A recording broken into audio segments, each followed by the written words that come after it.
Hello, fellow stackers. It's your Robert Brown back here.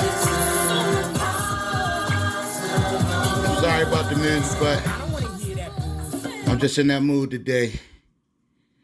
I'm back, bring you another video.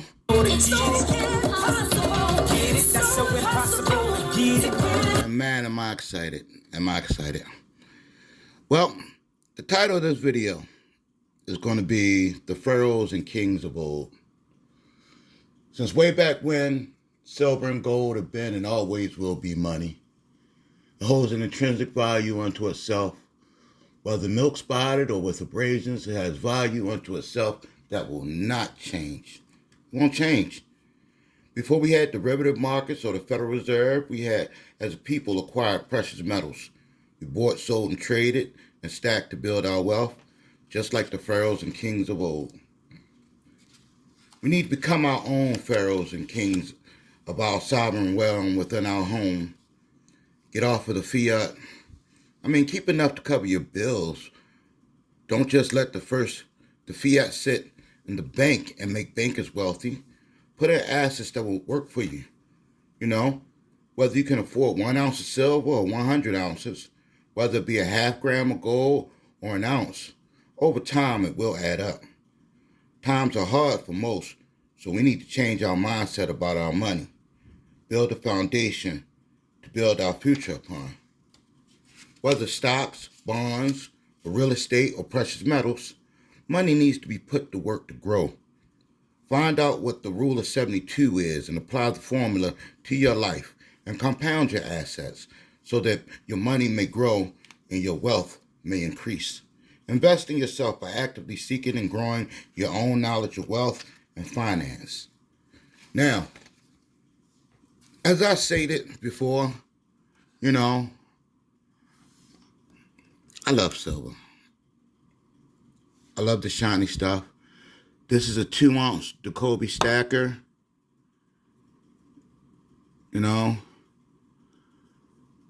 This is something that I came upon. And, it was just a nice piece I wanted to check out. I love the 3D dragon that's on there. And, this is one of them. I got a couple of them, because I wanted to stack them up. But then I decided I wanted to put them in the plastic cases. So every now and then I take them out the case and then I play with them a bit and I stack them upon each other, then I put them back. But this is probably one of the ones that I can just handle and fondle and feel that power of the moon metal, the silver. Now, my last video, I asked you guys what you think about me getting into gold. And I've started. That's probably why I'm in a good mood today, because I got my first piece and I'm impressed, but I'm like just taken aback a bit because of the size of it. This is what I got. I got a half gram of gold, and it came in this little case right here. It's from Barbados. Let's see if I get a little closer here.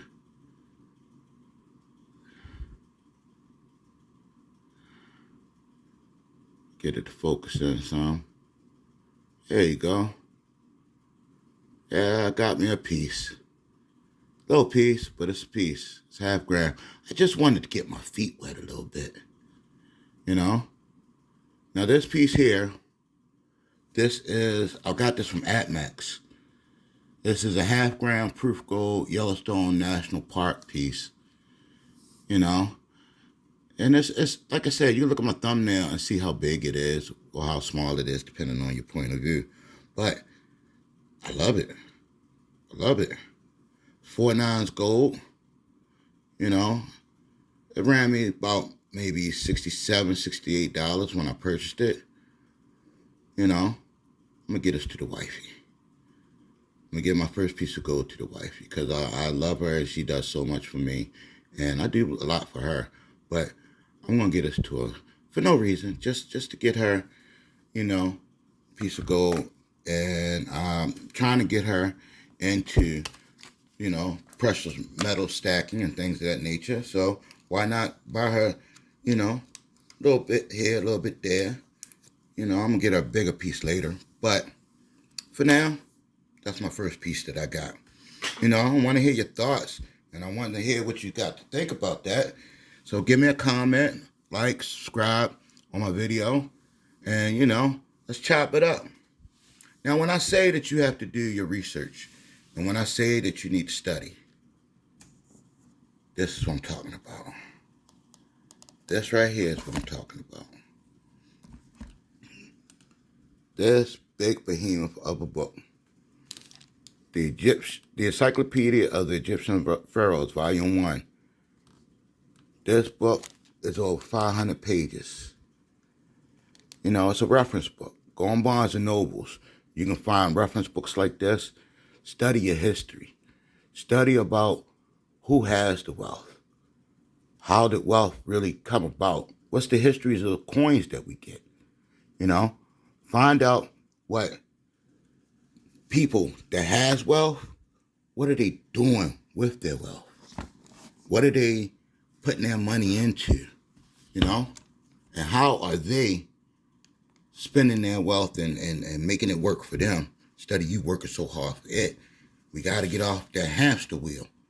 They put us on that hamster wheel and they set us free. And, you know, even today you can see that the banks are playing shady. The politicians are playing shady.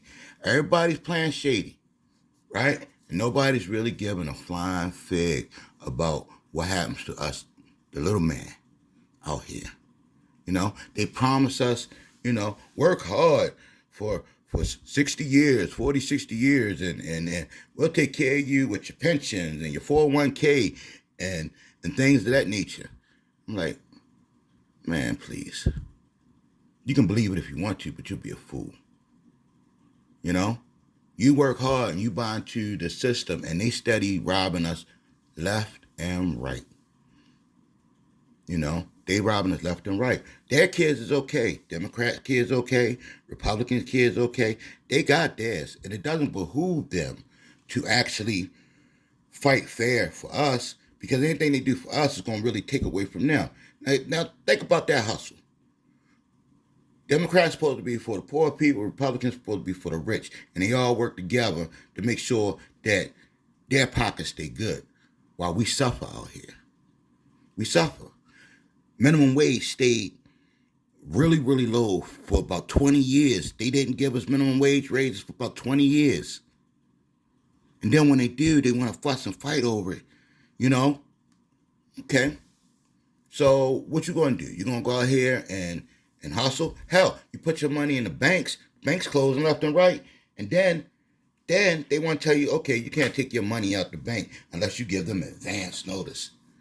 If I put it in one day, I should be able to take it out on one day. Nah, I'm not stacking like that. I'm not stacking my money like that. You know, any dollar I get, trust and believe, 50 cents of that is going to be invested. Any $100 I get, taking $25, $50 out of that, I'm investing it.